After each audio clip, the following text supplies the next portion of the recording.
안녕하세요. 다시 만나뵙게 돼서 반갑습니다. 지난 편에서 우리는 이런 이야기를 나눴습니다. 우리 안에는 이미 하나님의 존재를 알 수 있는 단서들이 있는데 우리가 그 진리를 억누르고 그리고 막고 있다고요.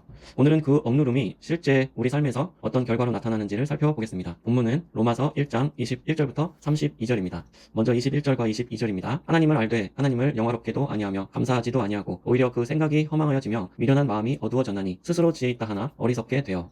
여기 21절에 굉장히 흥미로운 표현이 나오죠. 하나님을 알되 영화롭게도 아니하고 감사하지도 아니한다. 사람들이 하나님을 모르는 게 아닙니다. 알면서도 인정하지 않는다는 거예요. 이게 우리의 실제 모습 아닐까요? 우리는 아침에 눈을 뜨고 숨을 쉬는 것을 당연하게 여깁니다. 밥을 먹고 걷고 누군가를 사랑하고 아름다운 것을 느끼는 이 모든 것이 사실은 너무나 놀라운 선물인데 우리는 그걸 그냥 당연한 것으로 받아들이며 삽니다. 성경은 말합니다. 감사가 없을 때 우리의 생각은 점점 허망해지고 마음은 어두워진다. 마음에 하나님을 빼버리니까 허망함, 공허함이 찾아옵니다.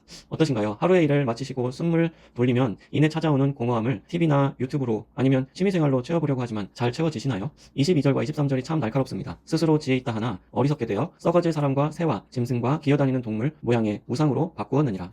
2000년 전에 쓰여진 이 한 줄이 오늘날 우리 시대를 정확하게 꿰뚫고 있다는 게 정말 놀랍습니다. 우리는 역사상 가장 지식이 많은 시대를 살고 있습니다. 스마트폰 하나로 세상 모든 정보에 접근할 수 있고 과학은 믿기 어려운 수준으로 발전했습니다. 그런데 정작 인류는 더 행복해졌나요? 전쟁, 환경 파괴, 정신건강위기, 인간 소외, 지식은 넘쳐나지만 지혜는 사라지고 있는 것처럼 느껴지시지는 않나요? 똑똑하다는 우리 사람들이 재앙을 피하고 복을 받으려고 우상 앞에 절을 하고 오늘의 운세나 사주팔자를 의지하는 참으로 어처구니없는 일들이 벌어집니다.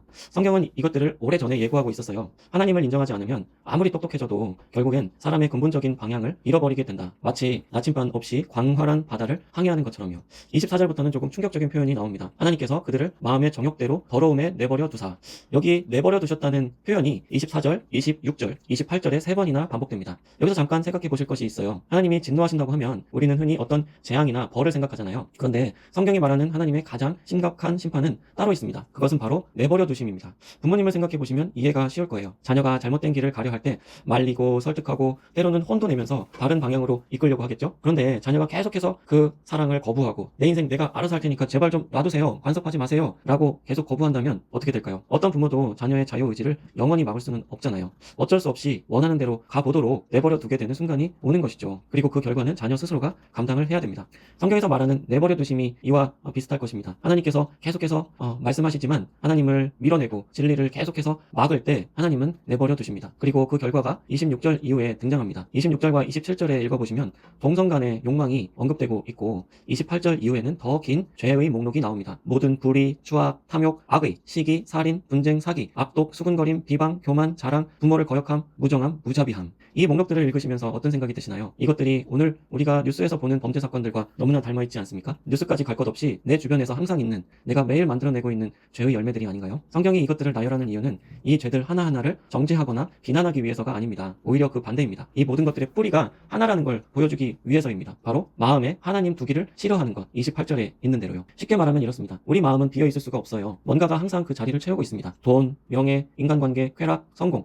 하나님이 계셔야 할 그 자리를 다른 것으로 자꾸 채우려고 하니까 그게 우리의 삶을 죄악으로 물들이고 피폐하게 만듭니다. 우리 마지막 32절 말씀을 보실까요? 그들이 이같이 행하는 자는 사형에 해당한다고 하나님께서 정하심을 알고도 자기들만 행할 뿐 아니라 또한 그런 일을 행하는 자들을 옳다 하느니라. 재판장이신 하나님께서 이같이 행하는 자, 죄인들에게 사형을 판결하십니다. 사형은 영적인 죽음, 곧 하나님과의 영원한 단절입니다. 하나님과 단절된 사람들이 가는 곳, 하나님의 0.0001%도 없는 곳, 바로 지옥에 던져지게 됩니다. 이게 왜 진짜 무서운 진술인지 아시겠어요? 나는 그걸 모른다는 것이 아닙니다. 내 양심은 알고 있습니다. 이것이 잘못되었다고 계속 이야기합니다. 그런데 그 양심의 소리를 계속 억누르고 더 나아가 잘못된 것을 옳다고 정당화까지 한다는 것이죠.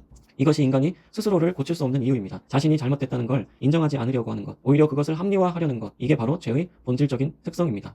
오늘 우리가 살펴본 본문은 솔직히 불편합니다. 나는 죄인이다. 내 안에 이런 것들이 있다. 그리고 죄의 결과는 사형, 즉 영원한 죽음이다. 이런 말을 누가 듣고 싶어 하겠어요. 하지만 이 불편함에는 목적이 있습니다. 의사가 환자에게 병명을 솔직하게 알려주는 것이 왜 그러는 것일까요? 환자를 낙심시키고 불편하게 만들려는 것이 아니고 치료를 받게 하기 위함이잖아요. 마찬가지로 성경이 우리의 죄를 이렇게 명확하게 드러내는 것도 우리를 치료해 주시기 위함입니다. 나는 정말 치료가 필요한 사람이다. 그리고 나를 치료할 방법이 존재한다.